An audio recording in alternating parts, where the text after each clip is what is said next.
ઝઘડિયા રાજપાડી ચાર રસ્તા નજીક ધોરીમાર્ગ ઉપર અડીંગો જમાવીને બેસતા ઢોરને લઈને વાહન ચાલકોને હાલાકી, કોઈવાર રખડતા ઢોર સાથે વાહન અથડાવવાની સંભાવનાથી અકસ્માતની દહેશત।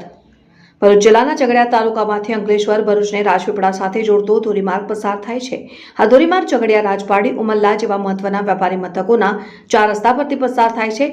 આ ધોરીમાર્ગ રાજપીપળાની આગળ પુડેલી છોટાઉદેપુર તરફના માર્ગ સાથે જોડાય છે અને અંકલેશ્વર નજીક રાષ્ટ્રીય ધોરીમાર્ગ સાથે જોડાય છે।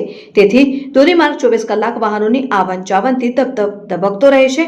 ઉલ્લેખનીય છે કે ઝઘડિયા અને રાજપાડી નગરોના ચાર રસ્તા નજીક ધોરીમાર્ગ પર ઘણીવાર દિવસ દરમિયાન રખડતા ઢોરની સમસ્યા જોવા મળે છે।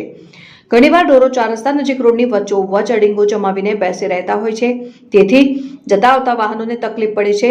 ઝઘડિયા રાજપાડી મહત્વના વેપારી મથકો હોય, આજુબાજુના ગામોના લોકોની અવરજવર મોટા પ્રમાણમાં રહે છે।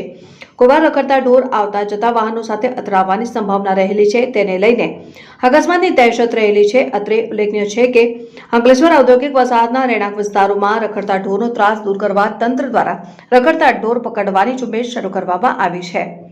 આ ઝુંબેશ દરમિયાન ઢોર માલિકો સાથે ઘર્ષણ ન થાય તે માટે પોલીસ બંદોબસ્ત સાથે ઢોર પકડવાની કામગીરી શરૂ કરવામાં આવનાર હોવાનું જણાવાયું છે અને તે સાથે રખડતા ઢોરના માલિકો સામે દંડનીય કાર્યવાહી હાથ ધરવામાં આવશે। ત્યારે ઝઘડિયા રાજપાડી નગરના ચાર રસ્તા નજીક મુખ્ય ધોરીમાર્ગ પર અડીંગો જમાવતા ઢોર પકડીને પોતાના ઢોર જાહેરમાં છૂટા મૂકતા ઢોર માલિકો સામે દંડનીય કાર્યવાહી ધરવામાં આવે તે ઇચ્છનીય છે।